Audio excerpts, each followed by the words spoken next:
Olá! Este vídeo é um material educativo voltado para médicos e demais profissionais da saúde. O assunto é influenza A H1N1.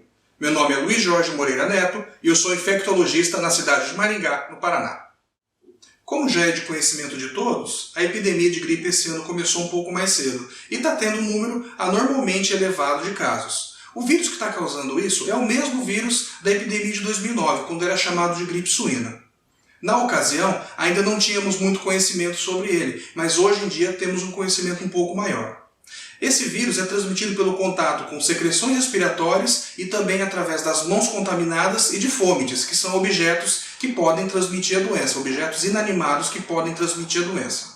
Ela tem um período de incubação, ou seja, o tempo que leva da pessoa ter um contato com o vírus até apresentar os sintomas, que pode variar de 1 até 4 dias. Além disso, ela pode transmitir a doença por um intervalo de 7 dias nos adultos e nas crianças de 10 dias. Pacientes que são imunodeprimidos podem permanecer transmitindo o vírus por um tempo ainda maior.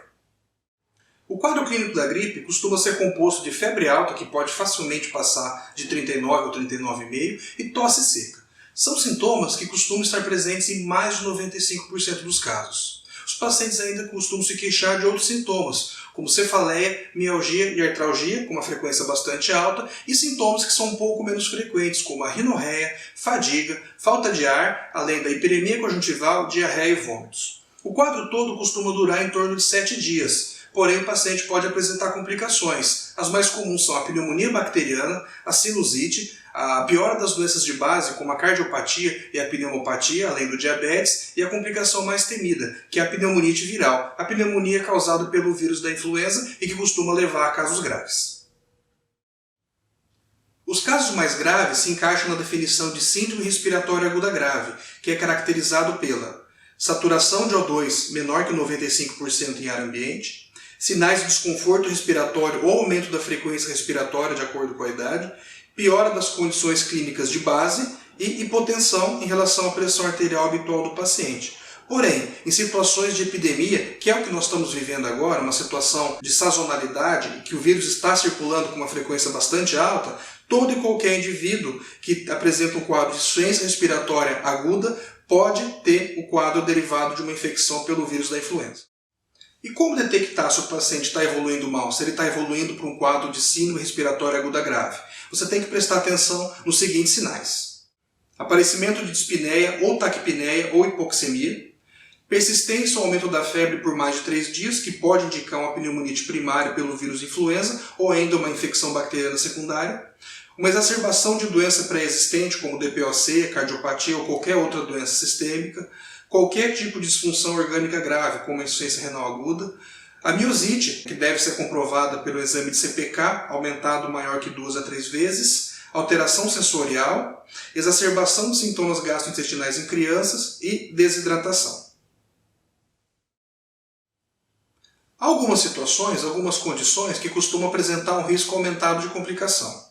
Elas costumam acontecer mais em gestantes, em qualquer idade gestacional, em adultos com mais de 60 anos, em crianças com menos de 5 anos, especialmente as menores de 2 anos, pacientes que apresentam pneumopatia, incluindo a asma, cardiovasculopatias, exceto a hipertensão arterial sistêmica, os nefropatas, os hepatopatas, as pessoas que têm doenças hematológicas, incluindo a anemia falciforme, os distúrbios metabólicos, incluindo o diabetes mellitus, vários tipos de transtorno neurológico, imunossupressão associada à medicação, neoplasia, HIV e AIDS, entre outros, e nas pessoas obesas, especialmente aquelas que têm o IMC maior do que 40.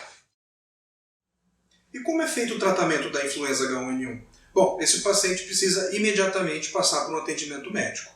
Durante o atendimento, o colega vai determinar se o paciente realmente tem uma suspeita e, se tiver suspeita, a necessidade de fazer exames adicionais, como um hemograma, que pode apresentar leucopenia ou às vezes até leucocitose, e um raio-x de tórax, que costuma apresentar um infiltrado de padrão intersticial nos casos mais graves. Além disso, o colega deve determinar se o paciente apresenta algum fator de risco para complicações. Se o paciente tiver qualquer fator de risco, dentre aqueles que eu já citei, ele deve iniciar o tratamento com a medicação específica imediatamente. Para isso, a gente utiliza a medicação Tamiflu, que tem dose de 75 mg de 12 em 12 horas, por um total de 5 dias para adultos. Para a criança, a dose é proporcional ao peso conforme a tabela. É importante não protelar o início do tratamento com o Tamiflu, já que ele funciona melhor se for iniciado em até 48 horas após o início dos sintomas. Nos pacientes que apresentam síndrome respiratória aguda grave, o Tamiflu pode ser iniciado em qualquer momento, já que qualquer efeito residual pode ser benéfico.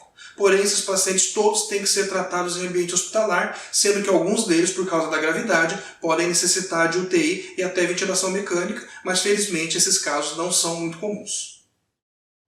E quais são as medidas preventivas? O paciente deve ser ensinado a respeito da etiqueta da tosse, em que ele evita a tosse nas mãos e opta por tossir ou na manga da camisa ou em algum lenço. Além disso, ele deve proceder com a lavagem das mãos, a lavagem correta, aquela que dura mais de 30 segundos e cobre todas as regiões das mãos e dos punhos. Uma medida bastante eficaz é que ele evite o contato social e, se ele for imprescindível, que ele utilize máscara cirúrgica para isso. E por último, orientar o paciente a respeito da ventilação da casa e dos ambientes que ele está, para que o vírus não se dissemine entre as demais pessoas que convivem com ele. Então é isso. Eu agradeço a paciência por ter assistido todo esse conteúdo e te convido a visitar o meu site luisjorgemoreira.com.br, o meu canal no YouTube e minha página no Facebook. Esse vídeo vai estar disponível nesses 3 locais. Além disso, eu gostaria de agradecer à Unimed Regional Maringá por todo o apoio dado na divulgação desse material. Muito obrigado e até uma próxima.